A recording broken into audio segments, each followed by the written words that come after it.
The member for Moriata. Thank you, sir.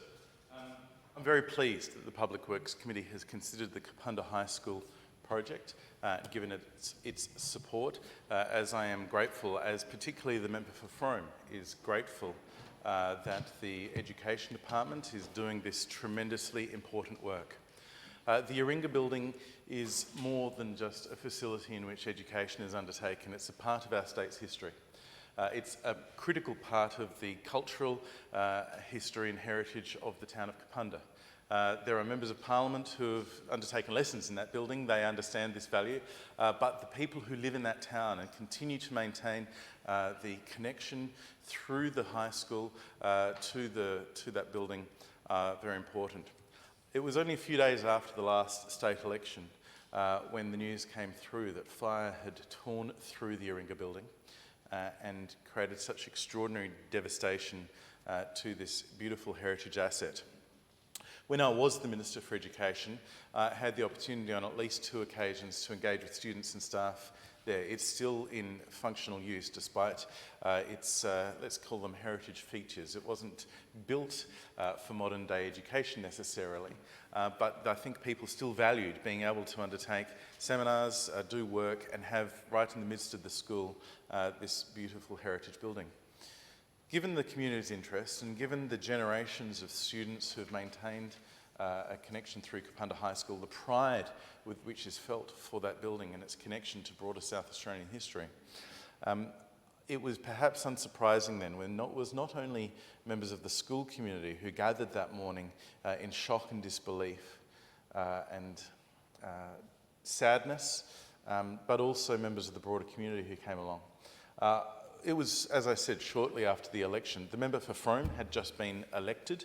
She and I had, when she was a candidate indeed, we'd engaged with the school community for a period of time. But so she was a familiar face to that. She came along, she obviously lives closer than I did, but I thought it was worthwhile, having recently been the minister and having had good and strong relationships with many of the staff and even a few of the students at that school, I thought that it would be helpful for me to go along as well and show my support, and obviously the Minister for Education in what might have been one of his first school visits as the newly sworn-in minister. He came along as well, where he addressed staff. It wasn't long after 9 o'clock, it was early in the morning, and it was excellent that he was able to make himself available at such short notice.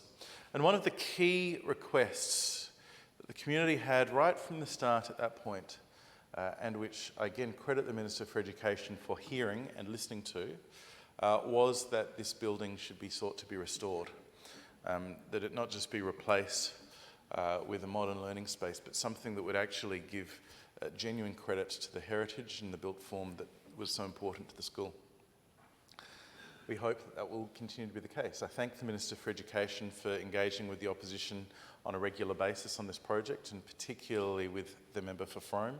The member for Frome's extreme level of diligence and strong level of personal interest in seeing this project fulfilled to its best possible outcome, not just, well, in fact, most importantly for the Kapunda High School and the students and staff who will continue to engage in it, but also as a reflection of the heritage issues that are so important in the town of Kapunda and in our state.